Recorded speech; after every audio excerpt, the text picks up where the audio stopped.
Hey how are you guys, कैसे हो? अच्छे हो? और बताओ भाई क्या चल रहा है? सब बढ़िया, एकदम फर्स्ट क्लास, ठीक ठाक। भाई आज तो मैं बहुत ही ज्यादा खुश हूं क्योंकि हमारा मॉडल चैप्टर स्टार्ट हो गया है और आज वो एंड होने वाला है। हाँ, तुम्हें पता है हमारी 3 वीडियोस आ चुकी है, 3 पार्ट आ चुके हैं। मॉडल्स पे मैंने बिल्कुल बेसिक टू एडवांस, बिल्कुल जीरो से तुम्हें पढ़ाया था और जिन बच्चों को कुछ भी नहीं आता था वो मैंने हर चीज बताई बेस के साथ, और उसके बाद तुम्हें एडवांस पे बिल्कुल हर चीज कवर करवाई।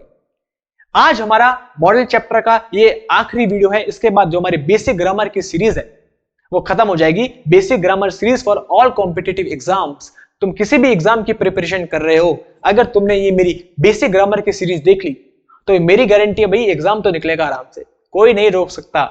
इसीलिए अब देखो आज आखिरी वीडियो है और बहुत ज्यादा इंपॉर्टेंट वीडियो है, इसलिए मैं खुश हूं आज इतना, क्योंकि आज की वीडियो में हम सबसे ज्यादा इंपॉर्टेंट मॉडल्स को कवर करने वाले हैं। विल, शैल और टू, ये सब इस पे बच्चों को हमेशा कंफ्यूजन होती है और आज मैं इसीलिए खुश हूं बिकॉज जब हम कोई वैल्यू प्रोवाइड करते हैं ना, रियल जेन्युइन, तो हमको बड़ी खुशी होती है। आज मैं तुम्हें उस टेक्निक से बताऊंगा, इतनी वैल्यू दूंगा, ऐसी चीजें बताऊंगा उस शॉर्ट ट्रिक के साथ, उस कॉन्सेप्ट के साथ कि तुम्हें देख के मजा आ जाएगा, तुम्हारा दिल खुश हो जाएगा।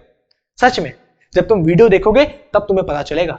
हाँ, तो आज हमारा मॉडल चैप्टर कंप्लीट हो जाएगा और उसके बाद फिर हम कल इससे रिलेटेड क्वेश्चन सॉल्व करेंगे, प्रीवियस ईयर क्वेश्चंस, PYQs, जो प्रीवियस ईयर में पूछे गए हैं और इस बार पूछे जा सकते हैं।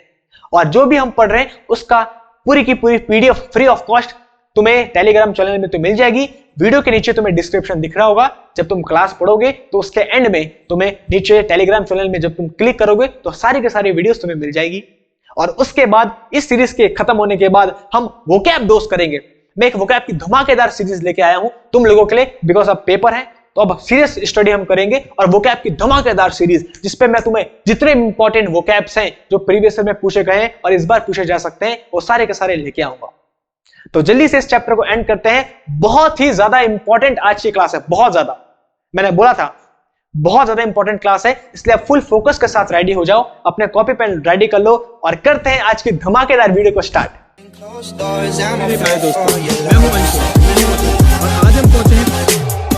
तो चलिए करते हैं आज की धमाकेदार क्लास को स्टार्ट। आज हमारी मॉडल की यह आखिरी क्लास है। इस क्लास के बाद हमारा मॉडल चैप्टर कंप्लीट हो जाएगा और ये सबसे ज्यादा इंपॉर्टेंट क्लास है, तुम्हें पता चलेगा बिकॉज इस पे हम सबसे ज्यादा इंपॉर्टेंट जो मॉडल है जिनमें हमेशा कंफ्यूजन आती है वो हम कवर करने वाले हैं।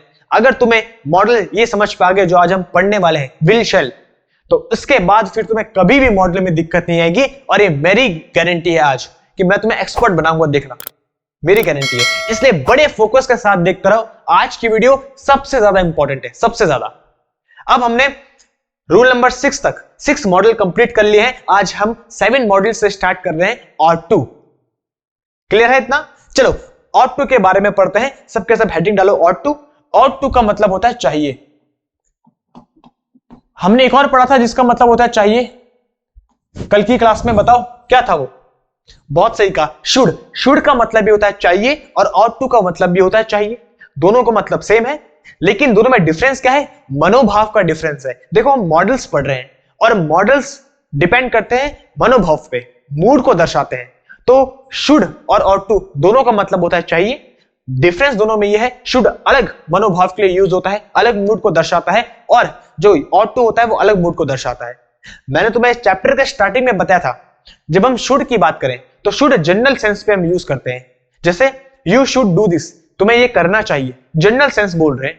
लेकिन वहीं पे अगर मैं तुम्हें कोई मॉरल ड्यूटी के बारे में बोलूं, नैतिक कार्यों के बारे में, जैसे हमें सम्मान करना चाहिए अपने से बड़ों का, तो अब हम एक नैतिक कर्तव्य की बात कर रहे हैं, तब हम और 2 का यूज करेंगे कि हमें अपने माता पिता की रिस्पेक्ट करनी चाहिए, हमें अच्छी थिंकिंग रखनी चाहिए, हमें हेल्प करनी चाहिए गरीबों की। तो जब हम नैतिक कर्तव्यों की बात करते हैं तब हम और 2 का यूज करते हैं चाहिए, और जब हम सिंपल सेंस पे बात करते हैं जनरल वे में तब हम शुड का यूज करते हैं चाहिए। इतना क्लियर है? ठीक है। अब और 2 का यूज हमेशा हम प्रेजेंट और फ्यूचर टेंस में ही करते हैं। मैं क्या बोल रहा हूं ध्यान से सुनो, अरे भैया कान खोल लो अच्छे से। मैं बोल रहा हूं और 2 का यूज बहुत ही इंपॉर्टेंट है, हम हमेशा प्रेजेंट और फ्यूचर दोनों टेंस पे यूज करते हैं। और 2 का यूज पास्ट टेंस पे कभी नहीं होता है, इसको नोट करो, जल्दी से नोट करो, सबके सब कॉपी पेन है ना हाथ में? अरे भाई कोई ऐसा तो नहीं जो बिना कॉपी पेन के वीडियो देख रहा है? हाँ बहुत बढ़िया, कॉपी पेन लो। पास्ट टेंस पे हम ought to का यूज कभी नहीं करते हैं, हम हमेशा ought to का यूज प्रेजेंट और फ्यूचर टेंस में ही करते हैं। ought to का मतलब होता है चाहिए, ये तब यूज होता है जब हमें नैतिक कर्तव्यों को दिखाना हो या नैतिक बाध्यता को दर्शाना हो कि हमको करना ही चाहिए, तब हम यूज करते हैं। अब देखो पहला जो यूज है वो है मॉरल ऑब्लिगेशन। मॉरल ऑब्लिगेशन मतलब होता है मॉरल ड्यूटीज। सिंपल सी बात है, मॉरल ऑब्लिगेशन मतलब होता है मॉरल ड्यूटीज को। जब हमें अपने नैतिक कर्तव्य को दिखाना हो, नैतिक बाध्यता को दर्शाना हो, तब हम ought to का यूज करते हैं। किस टेंस पे? प्रेजेंट और फ्यूचर टेंस में। पास्ट टेंस पे ought to का यूज नहीं होता है।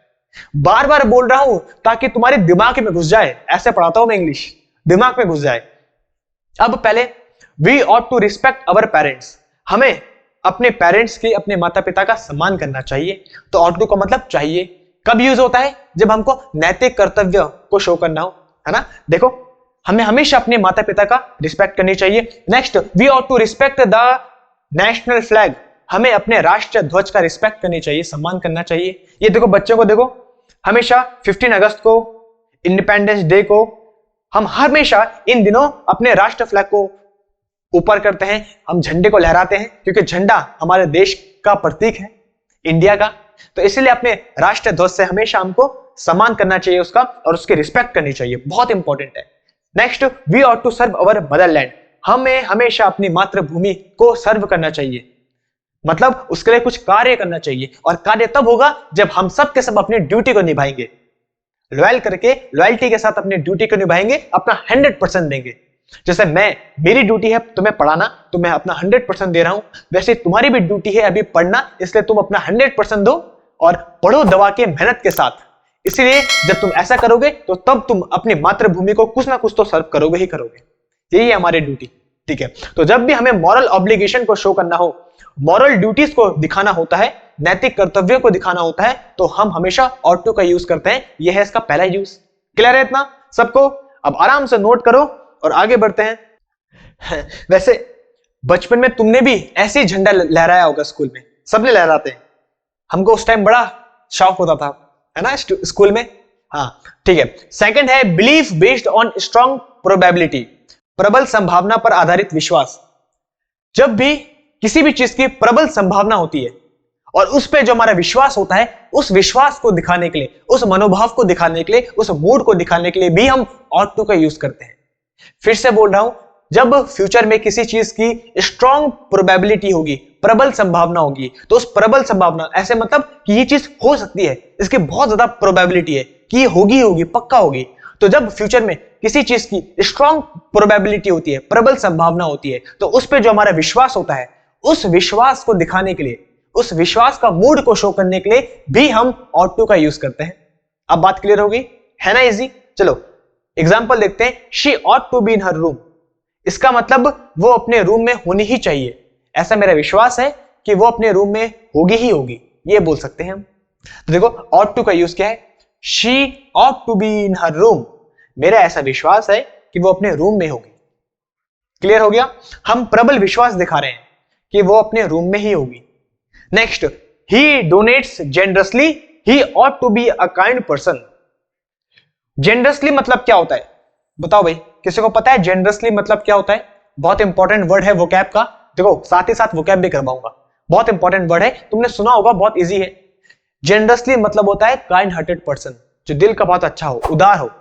तो इसका मतलब है ही डोनेट्स जेनरसली, मतलब वो बड़ी ही उदारता पूर्वक दान देता है, वो बड़ी ही उदारता पूर्वक दान देता है। ही ought to be a kind person, इसका मतलब मेरा ऐसा विश्वास है कि वो बहुत ही दयालु व्यक्ति होगा। क्या बोल रहे हैं? वो बहुत ही उदारता पूर्वक दान देता है, इसका मतलब मेरा ऐसा विश्वास है, ऐसी प्रोबेबिलिटी है, ऐसा बिलीफ है कि वो एक काइंड पर्सन होगा, वो एक दयालु व्यक्ति होगा। तो इसको हम बोल सकते हैं मेरा ऐसा मानना है, या निश्चित रूप से, ये भी लिख सकते हैं, निश्चित रूप से वह दयालु व्यक्ति होगा, निश्चित रूप से वह दयालु व्यक्ति होगा, बस इतना है। तो जेनरस मतलब होता है काइंड हार्टेड, मैं लिख भी रहा हूं, उदारता पूर्वक जिसको बोलते हैं काइंड हार्टेड पर्सन। तो वो बड़ी ही उदारता पूर्वक दान देता है, तो मेरा ऐसा मानना है, मेरा ऐसा बिलीफ है कि वो एक दयालु व्यक्ति होगा, या निश्चित रूप से मेरा ऐसा मानना है कि वो एक दयालु व्यक्ति होगा। तो जब हम अपने बिलीफ को शो करते हैं, अपने बिलीफ को किस पे, स्ट्रॉन्ग प्रोबेबिलिटी में बेस्ड, प्रबल संभावना पर आधारित विश्वास जो है, जब उस विश्वास को हम दिखाते हैं तो भी हम ought to का यूज करते हैं। अब समझ पा गया, बहुत इजी है। नेक्स्ट, एडवाइस, सलाह। तो जब हमको सलाह देनी होगी तो भी हम ought to का यूज करते हैं। अब देखना, इससे क्वेश्चन नहीं आते हैं, यहां पे लिख रहा हूं, जो एडवाइस है इससे क्वेश्चंस नहीं बनते हैं, आज तक तो इससे क्वेश्चन नहीं बना है, तो लेकिन ये है तो उसको पढ़ लेते हैं, बाकी क्वेश्चन इससे नहीं बनता है। The doctor advised me that I ought to be more careful about my health. Doctor ने मुझे ऐसे सलाह दी कि मुझे अपने स्वास्थ्य को लेकर और ज्यादा केयरफुल होना होगा, अब मुझे और ध्यान रखना होगा अपने स्वास्थ्य का, अपने हेल्थ का। तो यही है ought to। तो ought to का यूज हम एडवाइस को शो करने के लिए भी यूज करते हैं, सलाह को शो करने के लिए भी यूज करते हैं, लेकिन इनसे क्वेश्चन बनते नहीं है। तो ये था हमारा ought to। फिर से बोल रहा हूं, एक तो मॉरल ऑब्लिगेशन, जब हमको मॉरल ड्यूटी मतलब नैतिक कर्तव्यों को शो करना होगा तो भी हम ought to का यूज करते हैं। जब हमको प्रबल संभावना पर आधारित विश्वास को शो करना होगा तो भी हम ought to का यूज करते हैं। और लास्ट है, जब हमको सलाह दिखानी हो, एडवाइस दिखानी हो तो भी हम ought to का यूज करते हैं, और एडवाइस से क्वेश्चन नहीं बनते। तो ये था हमारा ought to। ought to का यूज हमेशा प्रेजेंट और फ्यूचर टेंस में होता है, पास्ट टेंस पे ought to का यूज कभी नहीं होता। अब तुम्हें ought to समझ में आ गया है, बस इसको जल्दी से नोट डाउन करो। सबके सब समझ पे तो आ गया है भाई, अब तो गधे को भी समझ पे आ जाएगा। अब देखो, अब हम बढ़ते हैं विल और शैल की तरफ। ये दोनों सबसे ज्यादा इंपॉर्टेंट मॉडल्स हैं हमारे मॉडल चैप्टर के, सबसे ज्यादा इंपॉर्टेंट विल और शैल। इस पे बच्चों को हमेशा प्रॉब्लम होती है, इसलिए बड़े ध्यान से सुनना, क्योंकि मैं अब तुम्हें बिल्कुल बेसिक टू एडवांस हर चीज बिल्कुल एक्सपर्ट बनाने वाला हूं विल और शैल में, इसलिए ध्यान से सुनना। पहले ही बता रहा हूं, पूरा फोकस करना। देखो, सबसे पहली बात, तुम्हें पता है जब हमको फ्यूचर टेंस को शो करना होता है, फ्यूचर को शो करना होता है, तो हम विल और शैल का यूज करते हैं। क्या सबको इतना क्लियर है? देखो मेरे साथ हाँ बोलते रहो, सुनते रहो, हाँ बोलते रहो जो मैं पूछ रहा हूं। फ्यूचर को शो करने के लिए हम विल और शैल का यूज करते हैं, सही बात है, ठीक है। विल और शैल तो फ्यूचर की पहचान है, फ्यूचर की पहचान ही विल शैल है, इतना क्लियर है। हमने टेंस चैप्टर में पढ़ा था, देखो 3 टाइप के पर्सन होते हैं। प्रोनाउन को हम 3 कैटेगरी में डिवाइड करते हैं, एक होता है फर्स्ट पर्सन, एक होता है सेकंड पर्सन, एक होता है थर्ड पर्सन। 3 पर्सन में हम डिवाइड करते हैं प्रोनाउन को। फर्स्ट पर्सन में आता है आई और वी, सेकंड पर्सन में आता है यू, और थर्ड पर्सन में आता है ही, शी, इट और दे। जरा ध्यान से सुनते रहो, देखते रहो जो मैं बोल रहा हूं। हमने पढ़ा 3 पर्सन होते हैं, first person, second person, third person. First person में आई वी आता है, सेकंड पर्सन में यू, थर्ड पर्सन में ही, शी, इट, दे। जो स्पीकर को दिखाए, लिसनर को दिखाए, टॉपिक को दिखाए, ये बिल्कुल मैंने अच्छे से एक्सप्लेन किया है, इतना क्लियर है? ओके। अब हमने टेंस चैप्टर में पढ़ा था बिल्कुल डिटेल में, जब हमको सेकंड और थर्ड पर्सन को शो करना हो फ्यूचर में, विल शैल में, तो सेकंड और थर्ड के साथ हम हमेशा विल का ही यूज करते हैं, शैल का यूज कभी नहीं होता है। इतना क्लियर है? हमने पढ़ा था सेकंड और थर्ड पर्सन के साथ फ्यूचर टेंस पे हम हमेशा विल का ही यूज करते हैं, शैल का यूज कभी नहीं होता है। और जो फर्स्ट पर्सन होता है उसके साथ विल और शैल दोनों का यूज होता है। फर्स्ट जो पर्सन है उसके साथ विल और शैल दोनों का यूज होता है, बिल्कुल सही। याद है भाई, यही हमने पढ़ा था, फर्स्ट पर्सन के साथ विल शैल दोनों का यूज होता है। कब? जब हम अफर्मेटिव या नेगेटिव सेंटेंस के बारे में बात करते हैं। जब हम अफर्मेटिव और नेगेटिव, जब इन सेंटेंस के बारे में बात करते हैं तो फर्स्ट पर्सन के साथ विल और शैल दोनों का यूज होता है।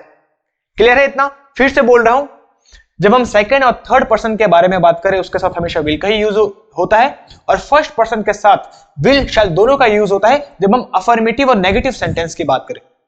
अगर हम यहां पे लिख रहा हूं, अगर हम इंटेरोगेटिव सेंटेंस की बात करें, इंटेरोगेटिव या इंटेरोगेटिव नेगेटिव, मतलब जिसपे हम क्वेश्चन पूछ रहे हो, प्रश्नवाचक, तो इसमें फर्स्ट पर्सन के साथ आई और वी के साथ हमेशा हम शैल का ही यूज करते हैं,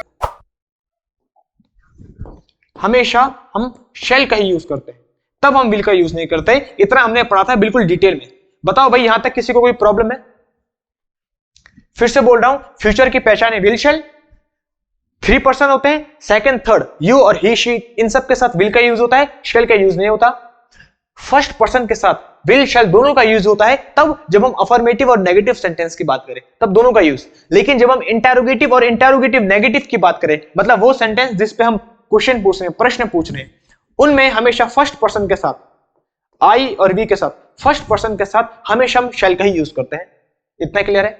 ठीक है, अब तुम्हें यहां तक की कहानी तो आ चुकी है। अभी तक हमने पढ़ा, जब भी हम, यहां से लिख रहा हूं, जब भी हम आई और वी फर्स्ट पर्सन के साथ हम दो चीजें यूज कर सकते हैं, एक तो विल का यूज कर सकते हैं और एक हम शेल का यूज कर सकते हैं। फिर से बोल रहा हूं, फर्स्ट पर्सन के साथ आई और वी के साथ हम विल का भी यूज कर सकते हैं, शेल का भी यूज कर सकते हैं। इतना भी हमने पढ़ा। क्लियर है? ठीक है, जब हम फर्स्ट पर्सन के साथ शेल का यूज करते हैं, फिर से बोल रहा हूं, जब हम शेल के साथ फर्स्ट पर्सन का यूज करते हैं, मतलब आई और वी का यूज करते हैं, तो ये हमेशा, लिख रहा हूं, हमेशा ये क्या कर दिखाते हैं? Simple sentence of future, future के साधारण वाक्य को दर्शाते हैं। भविष्य, इसको नोट करो, ये पूरे का नोट करो, भविष्य के साधारण वाक्य को दर्शाता है। बहुत इंपॉर्टेंट है, अगर तुम्हें यह आ गया बस पूरी कहानी आ गई। हमने पढ़ा फर्स्ट पर्सन आई और वी के साथ हम विल का भी यूज करते हैं, शेल का भी यूज करते हैं, यही हमने पढ़ा। जब हम शेल के साथ आई और वी का यूज करते हैं, फर्स्ट पर्सन का यूज करते हैं शेल के साथ, तो वो हमेशा simple sentence of future, future के साधारण वाक्य को दर्शाता है। हमेशा जब भी हम, फिर से बोल रहा हूं, मेरे साथ बोलो, जब भी हम शेल का यूज फर्स्ट पर्सन के साथ करते हैं, आई और वी के साथ यूज करते हैं, तो वो हमेशा भविष्य के साधारण वाक्यों को दर्शाता है। और जब हम आई और वी का यूज करते हैं विल के साथ, जब हम विल के साथ आई और वी का यूज करते हैं, मतलब फर्स्ट पर्सन का यूज करते हैं, तो तब वो किस चीज को दर्शाता है, वो अब हम पढ़ने वाले हैं, वो अब हम पढ़ेंगे। इसको नोट डाउन करो। हमने बोला जब आई और वी का यूज शेल के साथ होता है, तो वो भविष्य के साधारण वाक्यों को दर्शाता है। और जब आई और वी का यूज विल के साथ होता है, जब विल के साथ फर्स्ट पर्सन का यूज होता है, तो अब हम पढ़ेंगे जब फर्स्ट पर्सन का यूज विल के साथ होता है, तब वो इन चीजों को दिखाता है, प्रॉमिस को, विलिंगनेस को, इन सब को। बात समझ पा गई है? बस तुम्हें आ चुकी है, मुझे पता है। अगर किसी को नहीं आई होगी तो फिर से वीडियो रिवाइंड कर लेना, सब पूरा समझ पा जाएगा। तो जब फर्स्ट पर्सन का यूज, मतलब आई और वी का यूज होता है विल के साथ, तो तब वो दिखाता है इन भावों को, प्रॉमिस के भाव को, विलिंगनेस के भाव को, इन सब भावों को दिखाता है। बस क्लियर है? अब देखते हैं, पहला है प्रॉमिस के भाव को। जब हम आई और वी, फिर से बोल रहा हूं, फर्स्ट पर्सन का यूज करते हैं विल के साथ, तो तब वो जो भाव दिखाता है, पहला है वो प्रॉमिस का भाव दिखाता है, वादा का। जब हम वादा करते हैं उसके सेंस पे यूज करते हैं। I will help you through thick and thin, मैं तुम्हारी हेल्प करूंगा, तुम्हारी मदद करूंगा, थ्रू थिक एंड थिन, इसका मतलब होता है सुख और दुख में। सुख और दुख बहुत इंपॉर्टेंट है, इसे नोट डाउन करो। देखो भाई, जो भी चीजें मुझे लगती है सब चीजें मैं तुम्हें नोट डाउन करवाता रहता हूं, इसलिए बड़े ध्यान से सुना करो और नोट डाउन किया करो। तो अभी हम बोल रहे हैं आई विल हेल्प यू, मैं तुम्हारी मदद करूंगा सुख और दुख में हमेशा। तो हम वादे के सेंस पे बोल रहे हैं, हम मूड क्या शो कर रहे हैं, भावना क्या शो कर रहे हैं, वादे की, प्रॉमिस की, इसीलिए हमने विल का यूज किया। इसलिए हम विल का यूज प्रॉमिस के सेंस पे करते हैं जब हम इसके साथ फर्स्ट पर्सन का यूज करते हैं, आई और वी का। इसको देखो भाई, हमेशा 14 फरवरी को लड़का लड़की यही वादा करते हैं कि हम तुम्हारा साथ हर सुख दुख में देंगे, लेकिन क्या सच में ऐसा होता है? तुम लोग मुझे कमेंट करो, क्या सच में ऐसा होता है? 14 फरवरी को तो सबके सब वादा करते हैं एक दूसरे से, हर सुख और दुख में जाने मन तुम्हारा साथ देंगे, लेकिन क्या देते हैं वो? ठीक है, कमेंट करो मुझे। I will meet you tomorrow, मैं तुमसे कल मिलूंगा। तो देखो फ्यूचर टेंस है कि मैं तुमसे कल मिलूंगा, लेकिन हम जो मूड दिखा रहे हैं वो दिखा रहे हैं प्रॉमिस का, वादा कर रहे हैं कि मैं तुमसे कल मिलूंगा, पक्का मिलूंगा, वादा है। तो वादे के सेंस पे भी हम हमेशा विल का यूज करते हैं आई के साथ, आई या वी के साथ, मतलब फर्स्ट पर्सन के साथ। क्लियर है इतना? तो जब भी हम विल का यूज फर्स्ट पर्सन के साथ करते हैं, मतलब आई और वी के साथ यूज करते हैं, तो जो हम मनोभाव दिखाते हैं, मूड दिखाते हैं, वो दिखाते हैं प्रॉमिस का, वादे का। सेकंड है विलिंगनेस का, इच्छा का। जब हमको फ्यूचर की कोई इच्छा दिखानी हो तो भी हम विल का यूज करते हैं। देखो लिखा भी है, भविष्य में कोई इच्छा जाहिर करने के लिए, भविष्य में कोई इच्छा जाहिर करने के लिए भी हम विल का यूज करते हैं। जैसे I will buy a car next year, मैं अगले साल एक कार खरीदूंगा। तो अभी हम एक इच्छा दिखा रहे हैं, मूड है हमारा इच्छा दिखाने का, तो ये विल है, ये दिखा रहा है इच्छा कि मैं एक कार खरीदूंगा। इसका मतलब ये नहीं कि मैं खरीदूंगा ही खरीदूंगा, ये नहीं है, श्योर शॉट नहीं है। हम केवल एक इच्छा दिखा रहे हैं कि मेरा एक ऐसी इच्छा है कि मैं कार खरीदूंगा नेक्स्ट साल, नेक्स्ट ईयर। तो जब हमको इच्छा दिखानी हो तो भी हम विल के साथ फर्स्ट पर्सन का यूज करते हैं, आई और बी का यूज करते हैं। क्लियर है इतना? ओके, अब तुम्हें आ चुका है। नेक्स्ट आगे बढ़ते हैं। सेकंड, थर्ड है डिटर्मिनेशन। जब हमको दृढ़ निश्चय दिखाना हो, बिल्कुल दृढ़ निश्चय, तो भी हम विल के साथ फर्स्ट पर्सन का यूज करते हैं। फर्स्ट पर्सन बोले तो आई और बी, ये जब आई और बी का यूज हम विल के साथ करते हैं तो हम डिटर्मिनेशन को दिखाते हैं, दृढ़ निश्चय को दिखाते हैं। लिख भी रहा हूं, सॉरी, अरे भैया ये क्या हो गया, दृढ़ निश्चय को, तो दृढ़ निश्चय के मूड को दिखाने के लिए हम विल का यूज करते हैं आई और बी के साथ। जैसे we will fight against corruption, हम भ्रष्टाचार के खिलाफ लड़ेंगे। तो हम फ्यूचर का सेंस बोल रहे हैं, फ्यूचर टेंस पे यूज कर रहे हैं कि हम भ्रष्टाचार के खिलाफ लड़ेंगे, लेकिन अभी हम दिखा रहे हैं भाव दृढ़ निश्चय का कि ऐसा हमारा दृढ़ निश्चय है, बिल्कुल दृढ़ निश्चय कि हम करप्शन के खिलाफ लड़ेंगे। सब नेता पहले ऐसे होते हैं लेकिन बाद में पलट जाते हैं ससुरे, है ना। देखो ये नेता लोग, नेता हर कोई कहता, लेकिन नेता लोग ऐसे होते हैं, पहले तो बहुत ही डिटर्मिनेशन इनमें होता है, आई विल डू इट, हम ये करेंगे वो करेंगे, बिल्कुल दृढ़ निश्चय होता है, लेकिन बाद में गाड़ी ढीली हो जाती है, पैसा अच्छे को करप्ट कर लेता है भाई। I will never forgive you, मैं तुम्हें कभी माफ नहीं करूंगा। तो अभी हम फीलिंग किसके शो कर रहे हैं? डिटर्मिनेशन की, दृढ़ निश्चय की, कि मेरा ऐसा दृढ़ निश्चय है कि मैं तुम्हें कभी माफ नहीं करूंगा। और देखना भाई, लोग प्यार इतनी लॉयल्टी से नहीं दिखाते जितनी लॉयल्टी से लोग दुश्मनी निभाते हैं। जो दृढ़ निश्चय होता है वो प्यार पे नहीं होता, लोगों के लड़ाई में होता है। मैं तुम्हें, तूने मुझे ऐसे बोला था ना, रुक जा मैं तुम्हें बताऊंगा।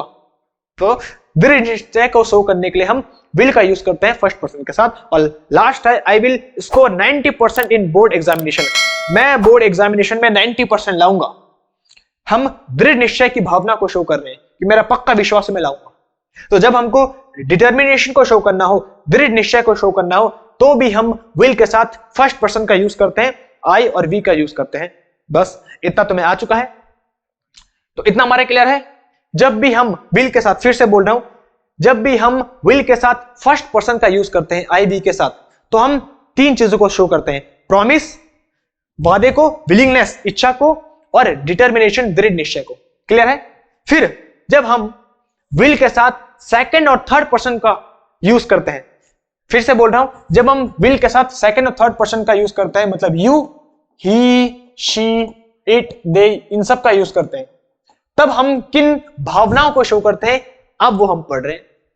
पहले हमने पढ़ा जब हम विल के साथ फर्स्ट पर्सन का यूज करते हैं तब किन भावनाओं को शो करते हैं। अब हम पढ़ रहे हैं जब हम विल के साथ सेकंड या थर्ड पर्सन का यूज करते हैं तब किन भावनाओं को शो करते हैं। तो पहले है रिक्वेस्ट, जब हम किसी से निवेदन करते हैं, रिक्वेस्ट करते हैं, तो हम हमेशा विल का यूज करते हैं सेकंड पर्सन के साथ। याद रखना, रिक्वेस्ट के सेंस पे हमेशा विल के साथ सेकंड पर्सन का ही यूज होता है, सेकंड पर्सन का ही यूज होता है, हमेशा यू का ही यूज होता है। हम कभी भी जब हमको रिक्वेस्ट करना हो, जैसे देखो, will you tell me the way to the hospital, क्या तुम मुझे हॉस्पिटल का रास्ता बताओगे, तो अभी हम रिक्वेस्ट कर रहे हैं, निवेदन कर रहे हैं फ्यूचर टेंस के साथ, विल के साथ। तो हमेशा विल के साथ हम सेकंड पर्सन का ही यूज करते हैं, याद रखना। हम कभी भी विल के साथ थर्ड पर्सन का यूज नहीं करते हैं जब हमको रिक्वेस्ट दिखाना हो। नोट करो उसको, एक मिनट, इसको तुम्हारे लिए और अच्छे से लिखता हूं। जब भी हमको रिक्वेस्ट करना हो, इसको नोट करो, जब भी हमें रिक्वेस्ट का भाव दिखाना हो तो हम विल के साथ कभी भी थर्ड पर्सन का यूज नहीं करेंगे। हम हमेशा रिक्वेस्ट के लिए विल के साथ यू का ही यूज करते हैं, सेकंड पर्सन का ही यूज करते हैं, बस हमेशा नोट करो उसे। क्योंकि रिक्वेस्ट का भाव हमेशा सेकंड पर्सन ही देता है, थर्ड पर्सन कभी भी रिक्वेस्ट का भाव नहीं देता है। इसलिए हम ही, शी, इट इन सबको विल के साथ यूज नहीं करते हैं जब हम रिक्वेस्ट को शो करते हैं। जब भी हमको रिक्वेस्ट को शो करना होगा, निवेदन के भाव को दिखाना होगा, तो हम हमेशा विल के साथ सेकंड पर्सन का ही यूज करते हैं, यू का ही यूज करते हैं, क्योंकि यू ही हमको रिक्वेस्ट का भाव देता है। इतना क्लियर है? सबको समझ में आ चुका है? ओके, देखते हैं। Will you tell me the way to the hospital? क्या तुम मुझे हॉस्पिटल का रास्ता बताओगे? तो रिक्वेस्ट कर रहे हैं, इसलिए विल के साथ सेकंड पर्सन का यूज किया, यू का यूज किया। Will you lend me some money? क्या तुम मुझे कुछ पैसे उधार दोगे? तो फिर से हम रिक्वेस्ट कर रहे हैं, इसलिए हमने विल के साथ यू का यूज किया, सेकंड पर्सन का। फिर बोल रहा हूं, विल के साथ थर्ड पर्सन का यूज कभी भी रिक्वेस्ट के सेंस पे नहीं होता है। ये देखो, पैसे मांग रहा है, क्या तुम मुझे रुपए दोगे? और ये भैया रुपए दे रहा है, अरे वाह, रिक्वेस्ट मान ली, रुपए भी दे दिए, इसको बोलते हैं अच्छा दोस्त। ऐसे दोस्त होने चाहिए बस। वैसे दड़ियल आदमी, क्या ये रुपए वापस करेगा? क्या लगता है तुम्हें, करेगा रुपए वापस? ये तो समय ही बताएगा। Next, probability. जब हमको संभावना को दर्शाना हो तो भी हम विल का यूज सेकंड और थर्ड पर्सन के साथ करते हैं। जब हमको संभावना को दिखाना हो, जैसे he will pass the exam with distinction, मतलब वो एग्जाम पास कर लेगा, संभावना है कि वो पास हो जाएगा अच्छे मार्क्स से। तो जब हमको संभावना को दर्शाना होता है तो भी हम विल के साथ सेकंड और थर्ड पर्सन का यूज करते हैं। बस इतना सिंपल है। Next, habit. जब हमको आदत को शो करना होगा, जब भी आदतों को शो करना होता है तो भी हम विल के साथ सेकंड और थर्ड पर्सन को शो करते हैं, उन्हीं को दिखाते हैं। She will talk nothing but cosmetic product. वो किसी के बारे में नहीं बट कॉस्मेटिक प्रोडक्ट के बारे में बात करेगी। तो भी हम हैबिट बता रहे हैं, कह रहे भाई तो जब तुम वहां जाओगे ना तो कुछ बात नहीं करेगी, पक्का देख लेना, वो हमेशा कॉस्मेटिक प्रोडक्ट के बारे में ही बात करती है, वही बात करेगी। तो हम हैबिट को शो कर रहे हैं। तो अभी हमने विल के साथ देखो थर्ड पर्सन का यूज किया। तो जब भी हमको हैबिट शो करनी होगी तो हम विल के साथ सेकंड और थर्ड पर्सन का यूज करते हैं। She will spend her time waste her time in gossiping. वो अपना टाइम देखना वेस्ट करेगी, वो बकवास करती रहेगी, फालतू बातें करती रहेगी। तो हम फ्यूचर के बारे में बात कर रहे हैं और सेंस दिखा रहे हैं हैबिट का, कि देखना वो बातें करेगी, पक्का मुझे पता है ना, वो बातें करती है वो। Next, she will do nothing but talk about politics. कि वो कुछ नहीं करेगी, वो पॉलिटिक्स के बारे में ही बातें करेगी। अरे मैं जानता हूं उसको, हमेशा जब भी आओ ना बस पॉलिटिक्स के बारे में बात करती रहती है, मोदी की फैन है वो। तो जब भी हमको हैबिट शो करनी होती है तो हम हमेशा विल के साथ सेकंड और थर्ड पर्सन का ही यूज करते हैं। बस यही हमारा विल का यूज। विल का रूल हमको समझ में आ चुका है।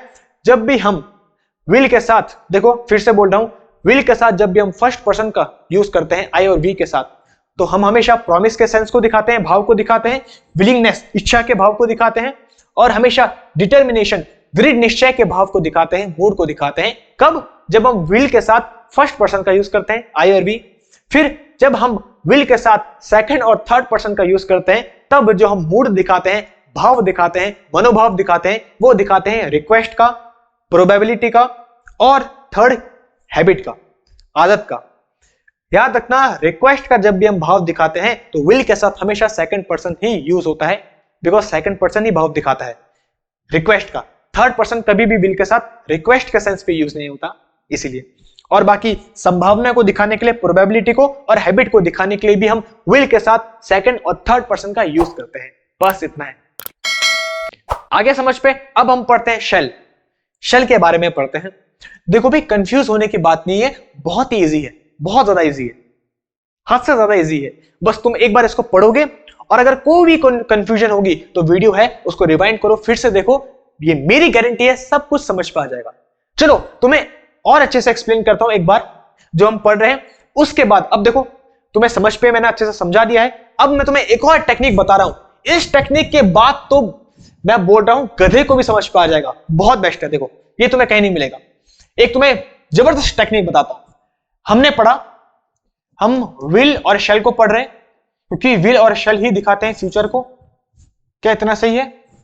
विल शेल दिखाते हैं फ्यूचर को, इसके बारे में हम पढ़ रहे हैं, ठीक है। विल शेल के बारे में। अब एक होता है फर्स्ट पर्सन, यहां पे लिख रहा हूं फर्स्ट पर्सन, यह है, और एक होता है सेकंड एंड थर्ड पर्सन, यही हम पढ़ रहे हैं। अब जरा ध्यान से देखना, इसके बाद तुम्हें कंफ्यूजन नहीं रहेगी, क्योंकि जब मैं कोई टॉपिक करवाता हूं तुम्हारी कंफ्यूजन हटा के दिखाऊंगा आज मैं। फर्स्ट पर्सन तुम्हें पता है आई और वी, तो याद रखना विल का जो असली पार्टनर होता है वो होता है सेकंड और थर्ड पर्सन, और शेल का जो असली पार्टनर होता है वो होता है फर्स्ट पर्सन। जो मैं बोल रहा हूं बड़े ध्यान से सुनना, मैं बोल रहा हूं विल का जो असली पार्टनर होता है, असली पार्टनर विल का, वो होता है सेकंड और थर्ड पर्सन, और शेल का असली जो पार्टनर होता है वो होता है फर्स्ट पर्सन, आई और वी। तो शेल हमेशा आई और वी के साथ आता है, विल हमेशा सेकंड और थर्ड के साथ आता है, ये है। तो जब वो दोनों के दोनों अपने असली पार्टनर के साथ रहेंगे, विल जब सेकंड और थर्ड पर्सन के साथ रहेगा और शेल फर्स्ट पर्सन के साथ रहेगा, आई और वी, जब दोनों के दोनों अपने असली पार्टनर के साथ रहेंगे तो याद रखना दोनों के दोनों तब हमेशा भविष्य के साधारण भाव को दिखाएंगे। तब दोनों के दोनों हमेशा भविष्य के साधारण भाव को दिखाएंगे, मतलब जनरल सेंस को दिखाएंगे, याद रखना। जब दोनों के दोनों अपने असली पार्टनर के साथ रहेंगे तो दोनों के दोनों हमेशा जनरल सेंस को दिखाएंगे। जब विल अपने सेकंड और थर्ड पर्सन अपने असली पार्टनर के साथ रहेगा तो वो भी भविष्य के साधारण भाव को दिखाएगा।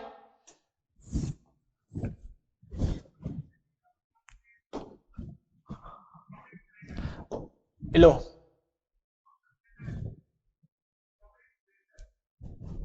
ठीक है, क्यों फायदा हुआ ना डिजिटल बोर्ड का। हाँ, तो देखो जब विल अपने असली पार्टनर के साथ रहेगा सेकंड और थर्ड पर्सन के साथ, तो वो हमेशा जनरल सेंस को दिखाएगा, भविष्य के साधारण भाव को दिखाएगा, साधारण वाक्य को दिखाएगा। और जब शेल अपने असली पार्टनर के साथ रहेगा फर्स्ट पर्सन के साथ, आई और वी के साथ, तो वो भी फ्यूचर के जनरल सेंस को दिखाएगा, साधारण भाव को दिखाएगा। इतना क्लियर है। लेकिन जब हम इनके पार्टनर चेंज कर दें, अब हम विल के पार्टनर को फर्स्ट पर्सन बना दें और शेल के पार्टनर को सेकंड और थर्ड पर्सन बना दें, जब हम दोनों के पार्टनर को चेंज कर दें, अब हम विल के साथ फर्स्ट पर्सन का यूज करेंगे और शेल के साथ सेकंड और थर्ड पर्सन का यूज करेंगे, तब ये दोनों के दोनों ये सारे भाव दिखाएंगे। कौन कौन से भाव? पहला दिखाएंगे प्रोबेबिलिटी का, ये भाव दिखाएंगे। फिर दिखाएंगे ये कंपल्शन का, डिटर्मिनेशन का और कमांड का, बस ये। तो जब हम विल और शेल दोनों के पार्टनर को चेंज कर दें, विल को फर्स्ट पर्सन के साथ यूज करें, शेल को सेकंड और थर्ड पर्सन के साथ यूज करें, तब ये जो भाव दिखाएंगे वो दिखाएंगे प्रोबेबिलिटी का, डिटर्मिनेशन का, कंपल्सन का और कमांड का। प्रोबेबिलिटी मतलब संभावना का भाव दिखाएंगे, डिटर्मिनेशन मतलब दृढ़ निश्चय का भाव दिखाएंगे, कंपल्शन मतलब बाध्यता का भाव दिखाएंगे और कमांड मतलब आज्ञा का भाव दिखाएंगे। बस जब हम किसका यूज करेंगे? विल का यूज करेंगे आई और वी के साथ, फर्स्ट पर्सन के साथ, और शेल का यूज करेंगे सेकंड या थर्ड पर्सन के साथ। तब जब हम इनके पार्टनर को चेंज कर देंगे, तब ये जो भाव दिखाएंगे वो दिखाएंगे इनका, तब ये इनका भाव दिखाएंगे। आज्ञा का भाव दिखाएंगे, है ना, आज्ञा देना किसी को, ऑर्डर देना, या कंपल्शन का बाध्यता का, या डिटर्मिनेशन का दृढ़ निश्चय का, या प्रोबेबिलिटी का संभावना का, जब हम इनके दोनों के पार्टनर चेंज कर देंगे। बस ये तो हमने पढ़ा, यही पढ़ा आ गया।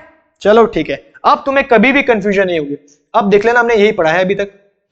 अब हम बात करें जब शेल का यूज, विल तो खत्म हो गया, अब हम शेल का यूज जब सेकंड और थर्ड पर्सन के साथ करेंगे तब कौन से भाव दिखाता है।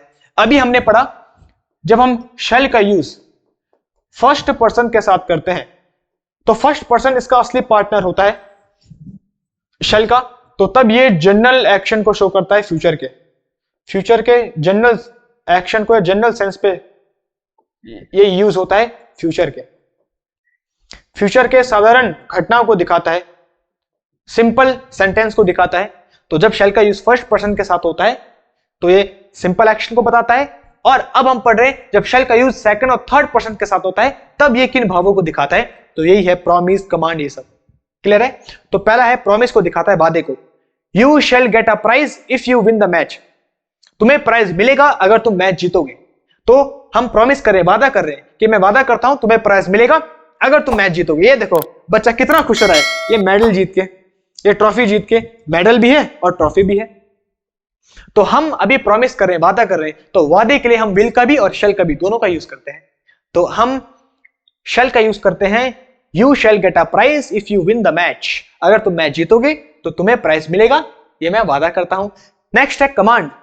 कमांड मतलब आज्ञा को दर्शाने के लिए, ऑर्डर को दर्शाने के लिए, आज्ञा को दर्शाने के लिए भी हम शेल का यूज करते हैं सेकंड और थर्ड पर्सन के साथ। सेकंड और थर्ड पर्सन कौन कौन से होते हैं आप बताओ मुझे? यू, ही, शी, इट, दे, ये सब के सब तुम्हें याद होना चाहिए, मैंने डिटेल में पढ़ा है, टेंस में, एक्टिव पैसिव में, नरेशन में, हर चीज में। तो जब हमको कमांड देनी हो, आज्ञा देना हो, तो भी हम शेल का यूज करते हैं। You shall not repeat the mistake, तुम अब गलती रिपीट नहीं करोगे, तुम अपनी गलती दोहराओगे नहीं। तो अब हम ऑर्डर दे रहे हैं, कमांड दे रहे हैं, आज्ञा दे रहे हैं, अब नहीं होनी चाहिए गलती, बस। तो जब भी हमको ऑर्डर देना हो, प्रॉमिस करना हो, तो हम हमेशा शेल के साथ सेकंड और थर्ड पर्सन का यूज करते हैं। और लास्ट के जो दो हैं हमारे, डिटर्मिनेशन, दृढ़ निश्चय को जब शो करना होगा, तो भी हम शेल का यूज करते हैं सेकंड और थर्ड पर्सन के साथ। They shall complete the work in half an hour, वो अपना काम आधे घंटे के अंदर कंप्लीट करेंगे। तो ये दृढ़ निश्चय शो कर रहे हो कि वो इतने दृढ़ निश्चय हैं उनमें कि वो अपना काम आधे घंटे के अंदर करेंगे। भैया तुम भी, मुझे पता है इस चैप्टर के बाद तुम भी रिवाइज करोगे? हाँ भाई बिल्कुल करोगे, 10 मिनट के अंदर हो जाएगी या 15 मिनट भी लग जाए कोई बात नहीं, लेकिन आ जाएगा तुम। जो मैं बता रहा हूं, जिस मेथड से मैंने बताया है, गारंटी देता हूं इससे इजी तो भाई और कोई नहीं समझा सकता। और ये सब के सब पेपर के पॉइंट ऑफ व्यू से बहुत इंपॉर्टेंट है, बहुत ज्यादा। नेक्स्ट, लीगल नोटिस, ये इंपॉर्टेंट है, इसको नोट कर लो, ये इंपॉर्टेंट है।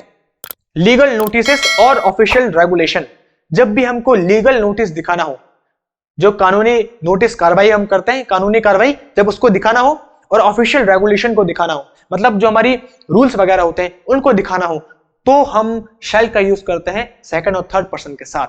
बहुत इंपॉर्टेंट है, नोट करो, इसलिए इंपॉर्टेंट लिखा है। ट्रेसपासर्स शैल बी प्रोसिक्यूटेड, मतलब जो ट्रेसपासर होंगे, जो हमारी प्रॉपर्टी में बिना हमारे अनुमति के घुसेंगे, उसके खिलाफ कार्रवाई होगी।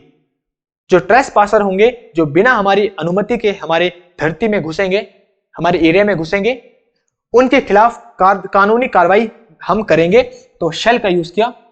लीगल नोटिस की बात हम कर रहे हैं, इसलिए हम हमेशा शैल का यूज करते हैं सेकंड और थर्ड पर्सन के साथ। और लास्ट है, the employees shall report to the office at 10 o'clock, जितने भी एम्प्लॉइज हैं, जो काम करने वाले हैं, वो कल रिपोर्ट करेंगे 10 बजे ऑफिस में। तो फिर से हम एक ऑफिशियल रेगुलेशन की बात कर रहे हैं, एक रूल के बारे में बात कर रहे हैं कि कल सब के सब 10 बजे आएंगे ऑफिस में।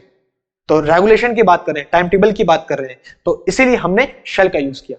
तो शैल का यूज हम सेकंड और थर्ड पर्सन के साथ कब करते हैं? जब हम प्रॉमिस दिखाते हैं, वादे के सेंस को, जब कमांड आज्ञा के सेंस को दिखाना हो, जब डिटर्मिनेशन दृढ़ निश्चय के सेंस को दिखाना हो, या जब लीगल नोटिस या ऑफिशियल रेगुलेशन को दिखाना हो, मतलब कानूनी कार्रवाई को दिखाना हो, या अपने रूल्स वगैरह दिखाना हो, जैसे ऑफिस में रूल्स वगैरह होते हैं, तो उसके लिए भी हम शैल का यूज करते हैं। तो ये थे हमारे विल और शैल। आज हमारा जो इंपॉर्टेंट चैप्टर है मॉडल्स, वो लगभग कंप्लीट हो गया है। अब केवल एक बचा है वुड, उसको हम कल कवर करेंगे। और कल की वीडियो बहुत ज्यादा इंपॉर्टेंट है, बिकॉज कल हम क्वेश्चन सॉल्व करेंगे। केवल एक है वुड, वो तो तुम्हारा 2-3 मिनट में कंप्लीट हो जाएगा। उसके बाद हम इस चैप्टर से रिलेटेड जो मोस्ट इंपॉर्टेंट PYQs है, प्रीवियस ईयर क्वेश्चंस है, उनको सॉल्व करेंगे। तो वो वीडियो मिस मत करना। देखो भाई, आज मैंने तुम्हें जो वैल्यू दी है, मुझे पता है बहुत ज्यादा इंपॉर्टेंट है, और ये हमेशा एग्जाम में पूछे जाते हैं, और आज तुम्हें अच्छे से समझ पे आ गया होगा। इसके बाद तुम्हें कभी भी प्रॉब्लम नहीं होगी, ये मेरी गारंटी है। जो शॉर्ट ट्रिक मैंने अभी तुम्हें बताई है विल शैल की, वो तुम्हें कहीं नहीं मिलेगी। इसलिए अगर तुम्हें आज की वीडियो पसंद आई, आज के एफर्ट पसंद आए, आज तुम्हें सच में कोई वैल्यू मिली, तो जल्दी से वीडियो को कर दो लाइक और चैनल को सब्सक्राइब कर दो। और अब हम अपनी वोकैब दोस्त की वीडियो लेके आने वाले हैं दबा के, जिसपे मैं वोकैब तुम्हें सारी करवाऊंगा। तो उस पर मुझे उतना ही जोश चाहिए, और प्रिपरेशन तुम्हारे चल रही है। बहुत अब धमाकेदार सीरीज स्टार्ट होने वाली है। अगर तुमने इसके पहले के पार्ट नहीं देखे, तो यहां पे तुम्हें दिख रहे हैं ना, जल्दी से उन्हें क्लिक करो, नोट्स बनाओ। मैं मिलता हूं तुम्हें वोकैब सीरीज में। Bye bye. मेरे प्यारे दोस्तों, मैं हूं अंशु, और आज हम पहुंचे हैं